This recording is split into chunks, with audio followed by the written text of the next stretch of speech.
Hello, everyone. Welcome. Thanks for joining us. Thank you for hanging in there with us as we continue our series around full therapeutic disclosures. Today, we are turning the mic more so over to Luke today. We have a couple, I want to say questions, but they're more fears, I guess, Luke, that really you've seen come up and see come up a lot with the clients that you're working with, the ones who have betrayed their partner.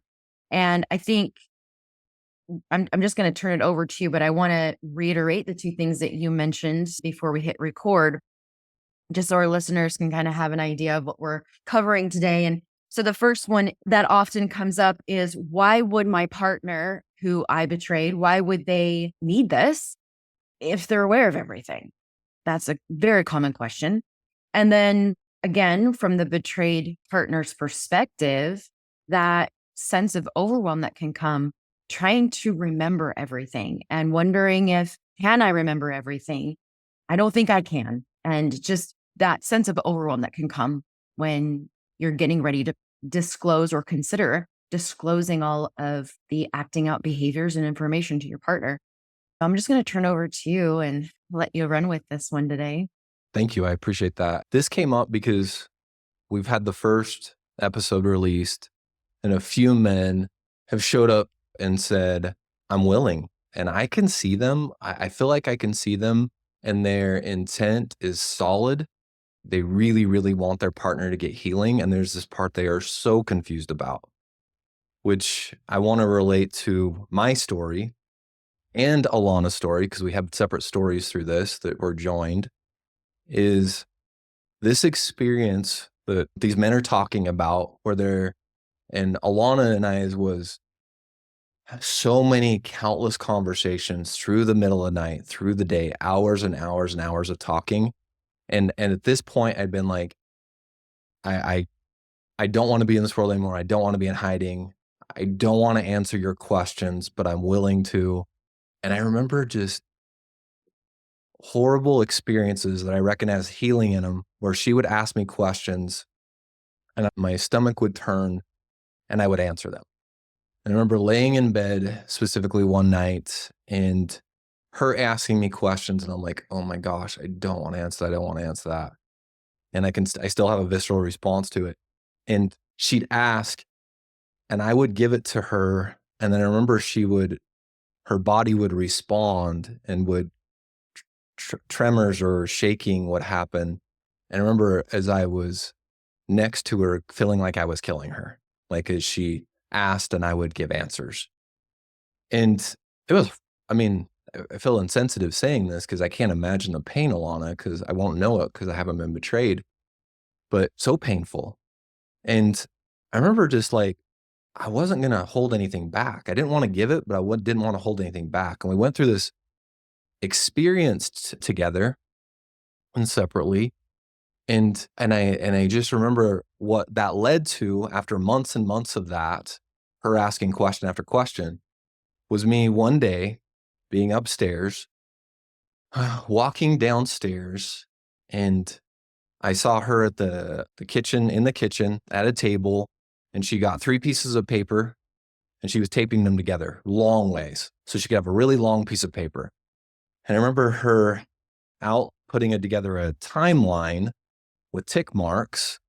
And she started writing things down like met Luke, got married, moved to this certain place, had our first child, timeline. Then she started tick marking first time he cheated on me, first time I caught him in porn, and the second time I found this out.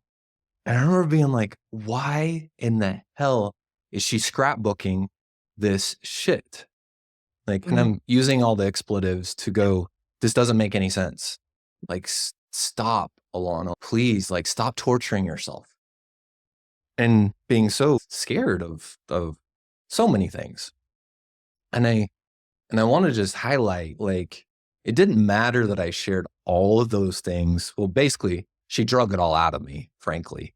It didn't matter that I'd shared with her everything, because the way that she got the information, and Alana, this is where I kind of like want you to speak for yourself instead of me speaking about your experience. But I'll just share this part and then please which is it had to be delivered in a way where she could make sense of it in her mind, how it all lined up. So what she thought was reality could become a new reality. And that's not something that was really, we needed help and support on that. Alana, thoughts on that?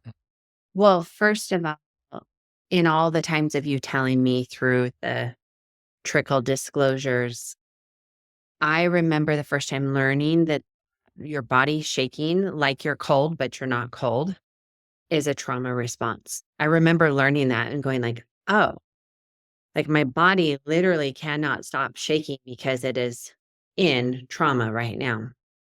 And yet I never had the full disclosure where a therapist was part of us creating that timeline. And I needed to take what I knew and all these random bits of information, and I needed it cohesive so I could make sense of it. So I could make sense of my story, so I could make sense of my history.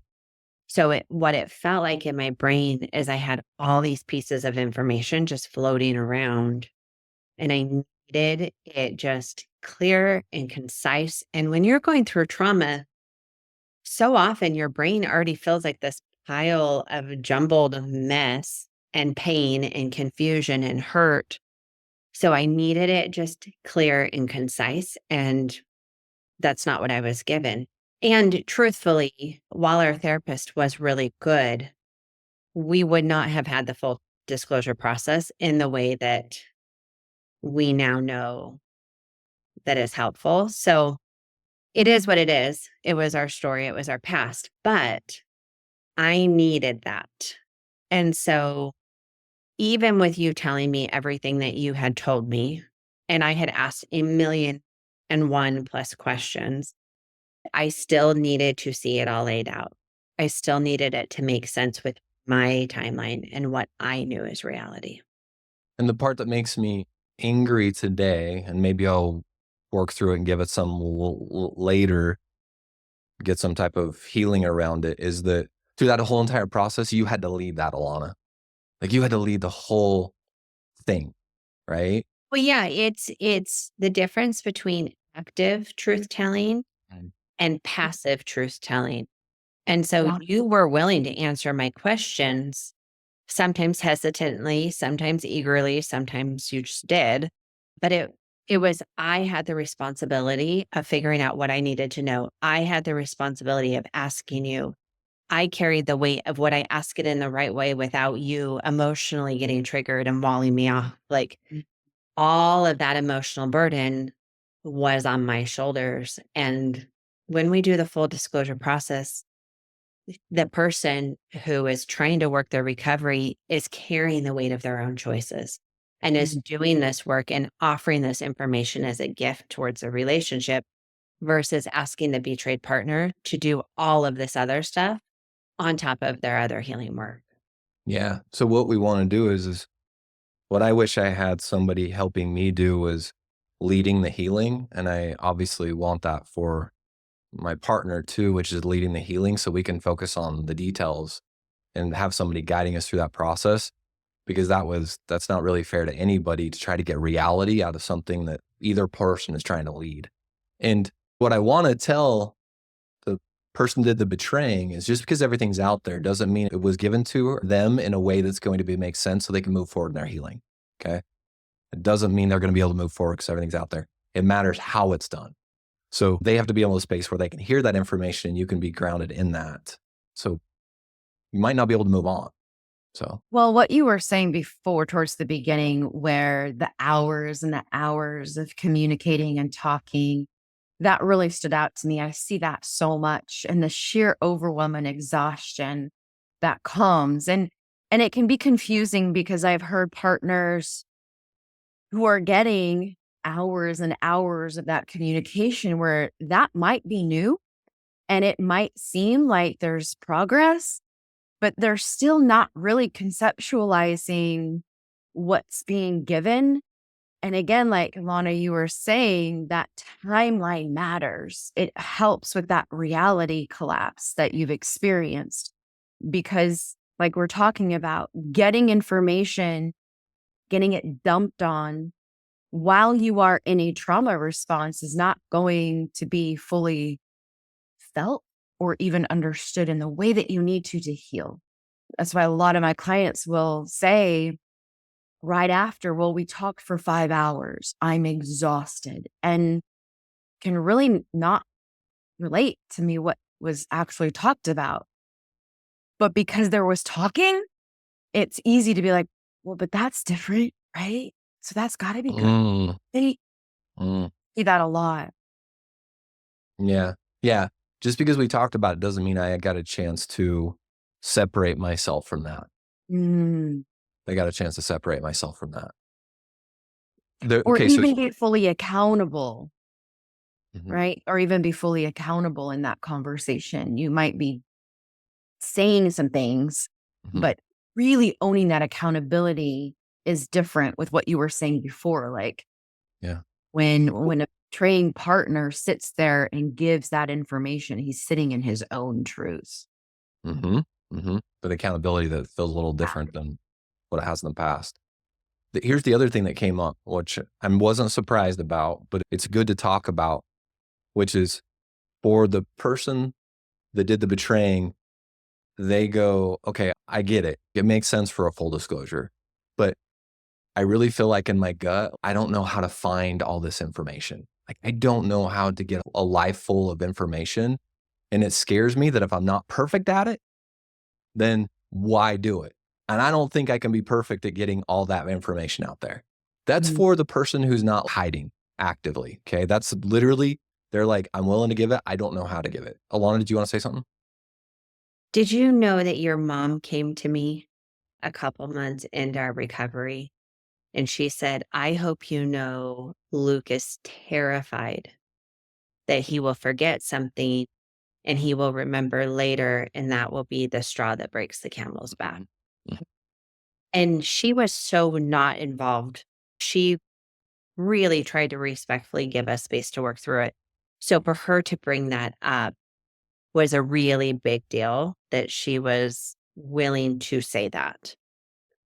And so I remember hearing that and having equal parts, like my betray parts, like, I don't give a whatever. Like, I don't give a flying ass about what, if it's going to be hard for him, I want the truth. I want it now and he needs to figure it out. And there was another part of me that so badly wanted all of the truth and wanted to create an environment that it was as safe enough as it could be for you to tell the truth. And then now, with all of my training and understanding and emotionally being removed from that, I can look at that situation and go, there's so many parts activated in this. But when you have somebody who's acted out for 20 years, 30 years, and as part of their survival has shoved things down and has been in self denial, there is a really good likelihood that we are not going to get every single piece of that. And that's actually something that when I'm working with betrayed partners is I will say, look, we do this to the best of our ability and people are still human.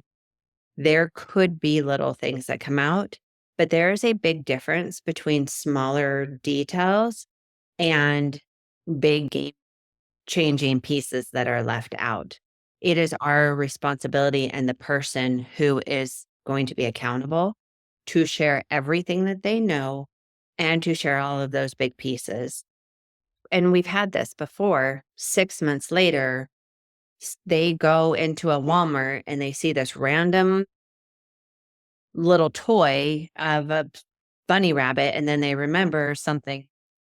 What might Right. happen around Easter time? Like, Thank and you. it can trigger a memory. And we actually make space for that in our disclosures. We allow the couple to decide and determine for themselves, well, the betrayed partner, especially, how do you want to hear this information that might come up after? So we make space for that. It's a thing. We've seen it happen. And the way that the brain works in healing, it is very common for that to happen. It's not always a on purpose withhold of information. It can very well be as brain is coming back online, as prefrontal cortex is starting to grow, that can happen. but we make a plan for that. Yeah. How that's received. And we're not talking about huge brand new disclosures. Correct. No. I just want to be super clear with them. But the full disclosure creates, because I feel like I know where the person that betraying's brain goes. The full disclosure finally is a place for you, that parts of you that have been hiding in secrecy, that's no longer, if I share this, will my relationship to be able to survive, a way for you to be able to attend to that and spend time destructing that belief system that's in a more safe place. And it's hard, because I'll tell you, the question for the person that comes to me and says, "Oh, Luke, I can't remember everything. There's no way I'll be able to." There's two things that come to mind. And I know it's more nuanced than this. One, which is, okay, that's a stonewalling from, I can't do it because there's just too much. I can't get everything out there. So that's my reason. The other one is that person that goes, yeah, that's legit. And then I recognize there's a deeper level to that. If I go down this path of exploring everything, what the hell am I going to find? Right? Not big things, but what level of awareness am I going to come into? And life's already hard. I can't have it be another level of hard. So there's empathy there for that. And I think my biggest fear is really anybody that's done betraying, hearing this and just going back into their shell. Like just hearing it and going, it's just too heavy, it's just too much. Can't. And they shut it off. And they go back into that space, and I And guess, if they go back into that space, I'm curious what you most often see happen next. What's the consequence, so to speak, if that happens? yeah, more of the same. More of the same. And that's the point. At some point, more of the same won't be okay, right? More of the same will be too painful. And I hope that's now. Mm. I hope that's now. And only Too painful, as in it motivates them to finally be willing to change. yeah, The pain of the acting out becomes greater than the pain of this solution. That's when we really see people step into change. step into change. Yeah.